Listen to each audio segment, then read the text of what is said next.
अच्छा 12 के स्टूडेंट्स, आपका 6 मार्च को इकोनॉमिक्स का पेपर होने वाला है। तो आज हम बात करेंगे आपके इकोनॉमिक्स की पेपर की। तो स्टूडेंट्स, आपका जो इकोनॉमिक्स का पेपर है वो आपका 6 मार्च को होने वाला है। और साथ ही स्टूडेंट्स, हम सेट ए की बात करने वाले हैं। और एक तो लाइक और शेयर ठोक दीजिए, महाकाल का लाइक और शेयर ठोक दीजिए। पूरा साल मेहनत करता हूं आपके लिए बेटा, ऐसा नहीं चलेगा, ऐसा नहीं चलेगा। आपको हम बता दें कि जो आपके 4 सेट आते हैं सभी में एक से क्वेश्चन पूछे जाते हैं। तो इससे मोस्ट इम्पोर्टेंट पेपर को आप जरूर देख लें। साथ ही स्टूडेंट, इसमें आपका 80 नंबर का इकोनॉमिक्स का पेपर आने वाला है और आपके इसमें 23 टोटल क्वेश्चन पूछे जाएंगे। तो आपको इस पेपर की संपूर्ण क्वेश्चन और साथ ही सॉल्यूशन इसी वीडियो में हम देने वाले हैं। तो आप देख सकते हैं, सभी प्रश्न करना अनिवार्य है। प्रश्न क्रमांक 1 से 5 तक 25 प्रकार के प्रश्न रहेंगे। प्रश्न क्रमांक 6 से 23 में आंतरिक विकल्प दिए जाएंगे। तो स्टूडेंट्स, आप देख सकते हैं 6 मार्च को आपका इकोनॉमिक्स का पेपर है और मुझे यह मोस्ट इम्पोर्टेंट पेपर मिल चुका है, जिससे मैंने सोचा कि आपको यह पेपर शेयर कर दिया जाए ताकि आपकी हेल्प हो सके। और साथ ही स्टूडेंट्स, आप अपनी जो तैयारी वो लगातार करते रहें और साथ ही इस पेपर को ज़रूर देखें ताकि आपके जो इकोनॉमिक्स के पेपर में वो अच्छे मार्क्स आ सकें।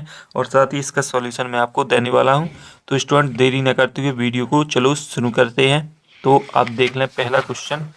तो जो स्टूडेंट्स, आपका इसमें पहला क्वेश्चन है वो है आपका सही विकल्प चुनिए। तो सही विकल्प आपके आंसर आपको देना है।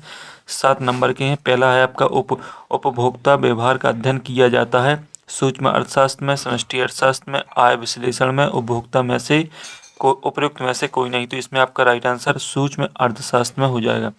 इसके बाद है कॉफी के मूल्य में वृद्धि से चाय मांग तो बढ़ती है, घटती है, स्थिर रहती है, इनमें से कोई नहीं। तो आपका राइट आंसर बढ़ती है। इसके बाद है तीसरा, अल्पकाल में उत्पाद प्रक्रिया में निम्नलिखित में से कौन से साधन होते हैं? स्थिर साधन, परिवर्तनशील साधन, आ तथा बाद दोनों, उपयुक्त में से कोई नहीं। तो आपका राइट आंसर आ और बाद दोनों हो जाएंगे।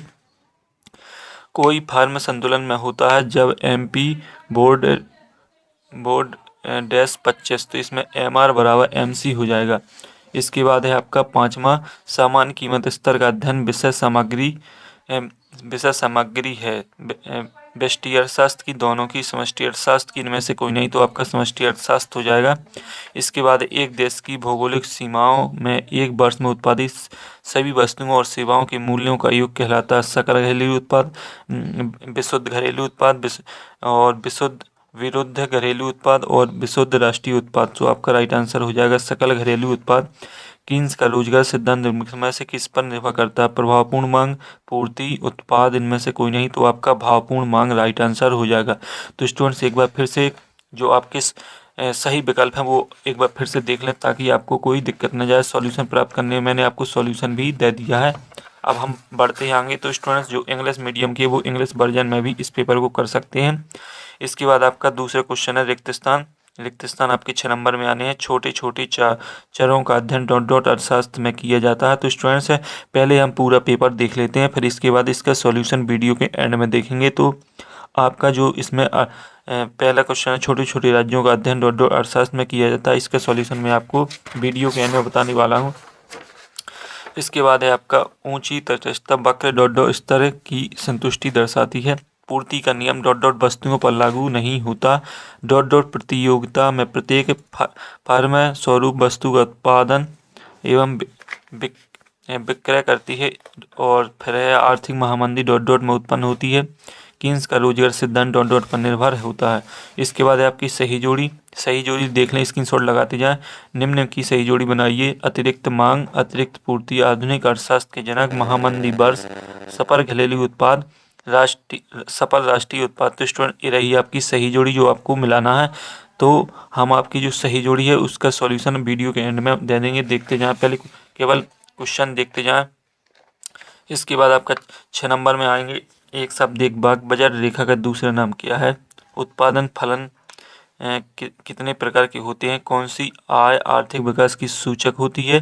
राष्ट्रीय आय का अध्ययन किस अर्थशास्त्र में किया जाता है? पूंजी की सीमा दर किसके बराबर होती है? और पूर्ण रोजगार हेतु किस में वृद्धि की आवश्यकता होती है? तो इसकी आपको एक शब्द एक वाक्य में आंसर देना है, स्क्रीनशॉट लगा लें। इसके बाद है आपके सत्तासत। तो सत्तासत का पहला है एड स्मिथ को आधुनिक अर्थशास्त्र का जनक क्यों कहा जाता है? आपके सत्तासत 7 नंबर में आने वाले हैं। इसके बाद है आपका 1 माइनस MPS होता है। जिस अनुपात में आय बढ़ती है उसी अनुपात में उपभोक्ता व्यय नहीं बढ़ता। भुगतान क्षेत्र का पूंजी खाता हमें ऋणों एवं दावों के बारे में बताता है। बैंकिंग चालू खाते की मदद। तो स्टूडेंट्स ये रहे आपके 7 अब हम बात करेंगे आपके एक 2 नंबर के क्वेश्चन की, जो कि आपके काफ़ी अति महत्वपूर्ण क्वेश्चन है। पहला क्वेश्चन है आपका 6वां, व्यष्टि अर्थशास्त्र की एक परिभाषा। अवसर लागत किसे कहते हैं?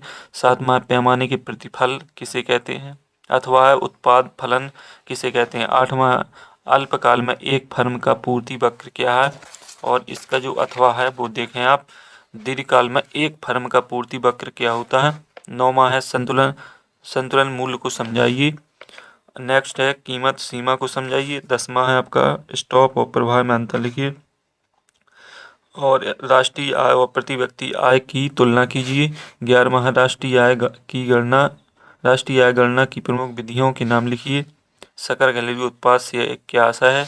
नेक्स्ट क्वेश्चन है मुद्रा के 2 प्रमुख कार्यों को समझाइए अथवा मुद्रा के कोई 2 सहायक कार्य समझाइए। 13वां है आपका अल्पकाल में रोजगार स्तर एवं आय की मात्रा वस्तुओं के लिए प्रभावपूर्ण मांग पर निर्भर करती है, समझाइए। अथवा कीन्स के अनुसार चक्रीय बेरोजगारी को समझाइए। 14वां समय मांग क्या है? इसके बाद आपका है अथवा उपभोग फलन क्या है? 15वां है मितव्ययिता का विरोधाभास समझाइए। बचत को प्रभावित करने वाले किन्हीं 2 प्रमुख घटकों को समझाइए। बजट लाइन की धारणा को समझाइए अथवा उपभोक्ता बजट की धारणा को समझाइए। 17वां मांग की नियम की विशेषताएं बताइए अथवा तटस्थता वक्रों की विशेषताएं समझाइए। 18वां सर गिफिन का विरोधाभास क्या है अथवा उपभोक्ता हास्य नियम के अपवाद क्या है। 19वां प्रतिस्पर्धा बाजार की प्रमुख विशेषताएं लिखिए अथवा पूर्ति किसे कहते हैं, पूर्ति के प्रकारों को समझाइए। इसके बाद आपका आता है 20वां क्वेश्चन को भी देख लें। केंद्रीय बैंक के कार्यों की विवेचना कीजिए और व्यापारिक बैंक के 3 प्रमुख कार्यों की विवेचना कीजिए। पूरक वस्तुओं तथा स्थानापन्न वस्तुओं की तुलना कीजिए और बाजार मांग एवं व्यक्तिगत मांग की तुलना कीजिए। 22वां है आपका बाजार के प्रमुख उद्देश्यों का वर्णन कीजिए अथवा घाटे के बजट का अर्थव्यवस्था पर किस प्रकार से प्रभाव पड़ता है, इसका वर्णन आपको करना है। 23वां है भुगतान संतुलन की मंदों को समझाइए और भुगतान से इसमें प्रतिकूलता के कारण बताइए। तो स्टूडेंट्स ये रहा आपका पूरा पेपर जो मैंने आपको करवा दिया। एक बार और देख लें अच्छे से ताकि आपको मोस्ट इंपॉर्टेंट क्वेश्चन प्रोवाइड हो सकें और साथ ही आप अपनी तैयारी लगातार बना रखें, क्योंकि आपका 6 मार्च को अर्थशास्त्र का यानी इकोनॉमिक्स का पेपर होने वाला है। तो अगले वीडियो में फिर मिलते हैं, तब तक के लिए आप सभी स्टूडेंट्स को जय हिंद। इसका सॉल्यूशन मैंने टेलीग्राम चैनल पर डाल दिया है, तो जाकर देख लें, डिस्क्रिप्शन में लिंक डली है।